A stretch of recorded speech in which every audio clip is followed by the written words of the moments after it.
Good morning. Today I'll be talking about categories, optimizing space while organizing each task for your Kanban. Your priorities are set on the things that you work on every day, whether that be work, school, business, hobbies, anything really. Sometimes you can't fit all of those categories on your physical Kanban board.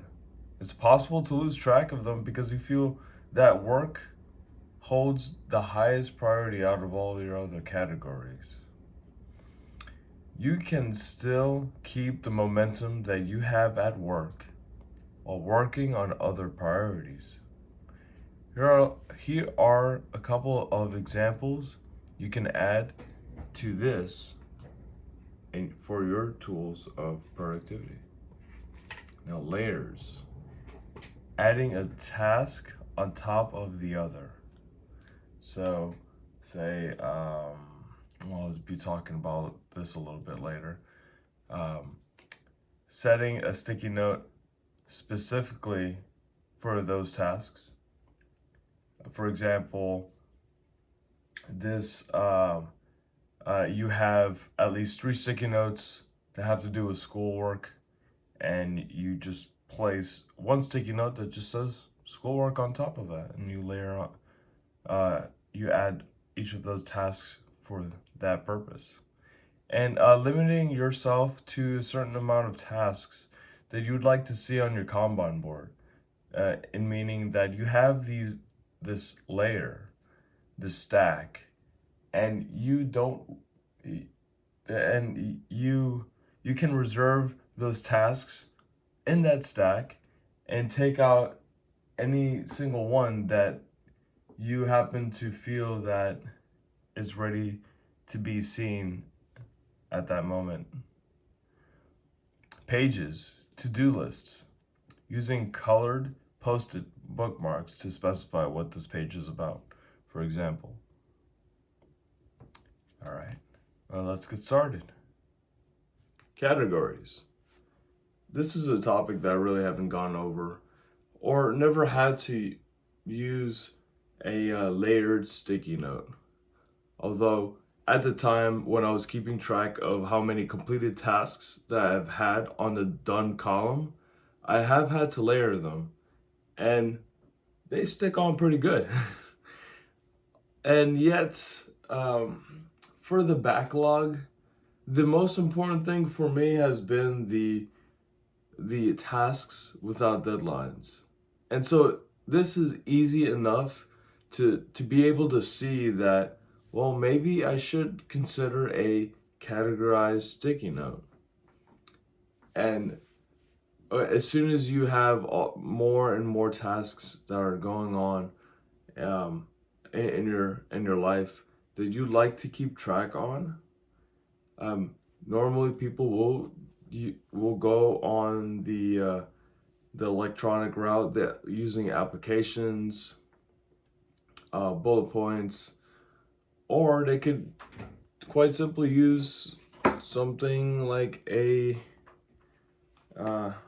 notepad, for example, or the Kanban board.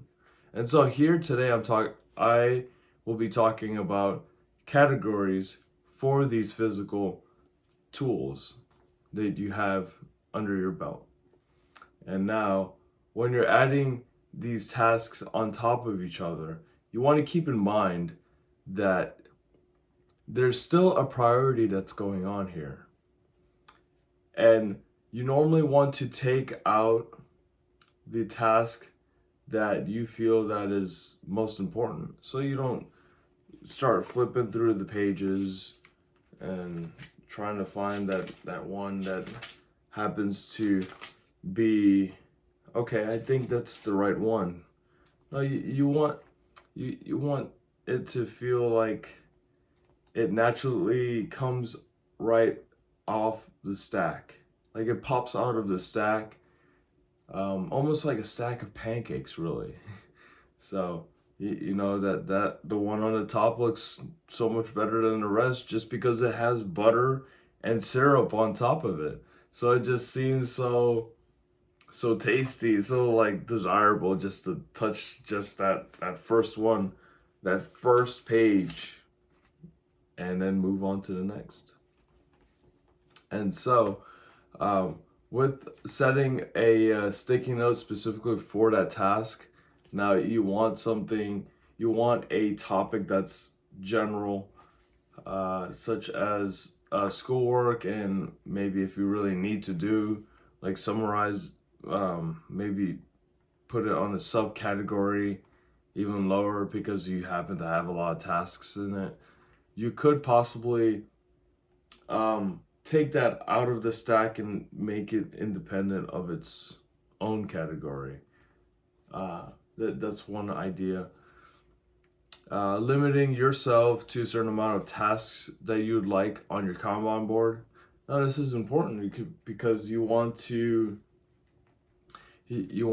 see, maybe, let's say, if you have 3 to 5 categories, you have maybe 5 tasks for each category, and you just don't want them all over your backlog because you just wouldn't know which one to start off with. And so you have these stacks. You have 5 stacks, these 5 categories, and then maybe you take out, let's say, two tasks, 3 tasks from each category, or it could be even a little bit less than that. And then you see what you need to do, and you start working on them. And keep in mind, I still have color-coded sticky notes just to be aware of what's going on, the high priority, and then the medium, the low priority. I still have that in mind because it means that I need to keep track of these things by how I see them. And that is one thing to note on, is the color coded ones, or you could also mark them as well. That's a good one.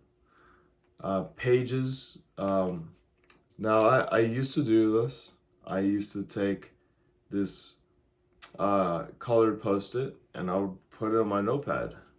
I mean, at this time I don't have any, but I used to have this on my old notepad, and it was just easy enough to just flip through the pages because I would have a lot of notes just for that section of my notepad.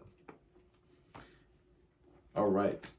Until next time, we'll be working on another topic around productivity. So, stay tuned.